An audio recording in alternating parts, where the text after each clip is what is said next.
Está con nosotros el abogado Mauricio Maravilla, comunicador también que genera opinión en nuestro país. Mauricio, el destino de estos fondos, ¿hacia dónde se dirigen todos estos miles de dólares? Esa es la gran pregunta, porque hay economistas y organismos especializados en estos temas, en temas fiscales, como el ICEFI, por ejemplo.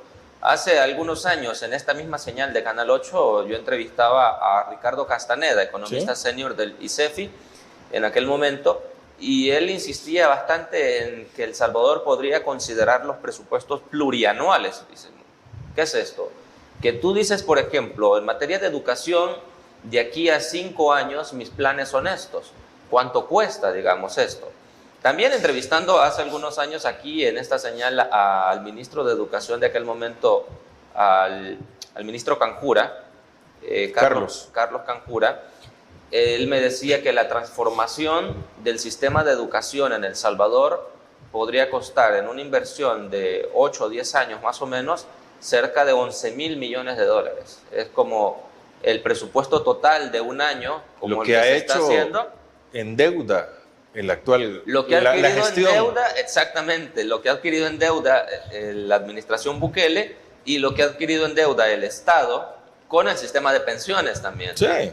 11,000 millones de dólares. Pero eso es, digamos, en un plan ambicioso de transformación completa del sistema de educación que pasaría por mejorar la infraestructura, mejorar las condiciones y los salarios de los docentes, dar recursos tecnológicos, pedagógicos y de todo tipo a los alumnos, cambiar la currícula escolar, los planes de estudio, asesorarse nacional e internacionalmente para cambiar todo esto que tiene que ver con los planes de estudio, etc. Digamos, todo un plan de reestructuración del sistema educativo en El Salvador costaba, según los cálculos de aquel momento, cerca de 11,000 millones de dólares. Recuerdo bien ese dato porque hasta me lo repitió en varias ocasiones el ministro.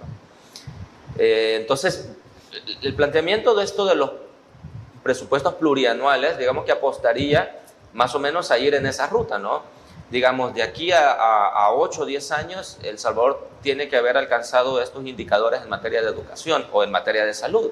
En materia de salud, por ejemplo, un presupuesto plurianual podría plantearse de aquí a 5 años garantizar una cobertura completa en los sectores rurales o acercar, digamos, ese que se llama primer nivel de asistencia en salud a la gente en comunidades en las que hasta el acceso es muy difícil. Yo suelo ir mucho por la zona de Chalatenango, presumo de conocer ya todas las montañas de Chalatenango en caminatas. Cuando uno va a todos esos sectores, la pregunta que surge de inmediato es, ¿y cuando la gente de aquí se enferma, cómo hace para salir?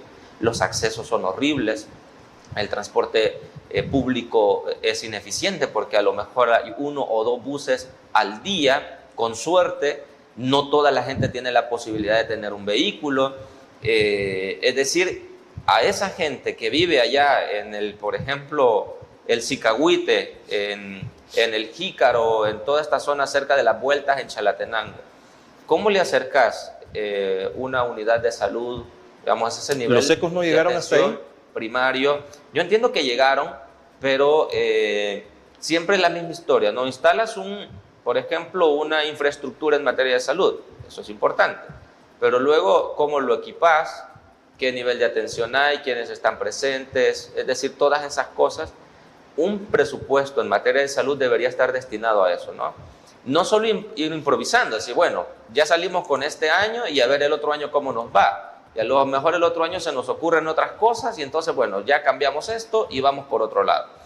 Que esa ha sido la característica de la administración pública en El Salvador. Creo que el problema de fondo es justamente eso, la incapacidad que han tenido nuestros gobernantes, tanto de los partidos que nos han gobernado en el pasado como en la actualidad, de tener una mirada más de mediano y largo plazo de qué tipo de país es el que se quiere construir. Creo que allí es donde nosotros carecemos de esa madurez política para sentarnos y discutir, bueno, podemos pensar diferente, podemos tener planteamientos diferentes, pero sentémonos a diseñar el país que queremos de aquí a 15, 20 años, ¿no?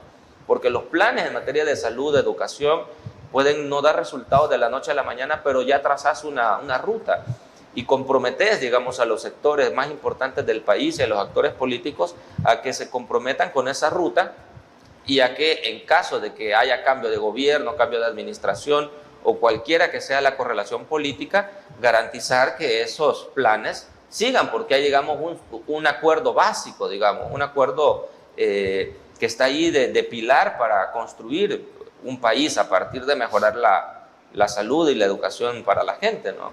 Yo creo que ese es el problema que nosotros tenemos, estas miradas cortoplacistas de ir saliendo en el día a día, como cuando alguien gestiona mal, digamos, su fondo personal, digamos, ¿no? Los ingresos que tiene, los compromisos que adquiere, no tiene fuentes de financiamiento suficientes para los gastos que sostiene mensualmente. Entonces lo que se genera es un desequilibrio y eso es lo que el gobierno actual ha estado haciendo.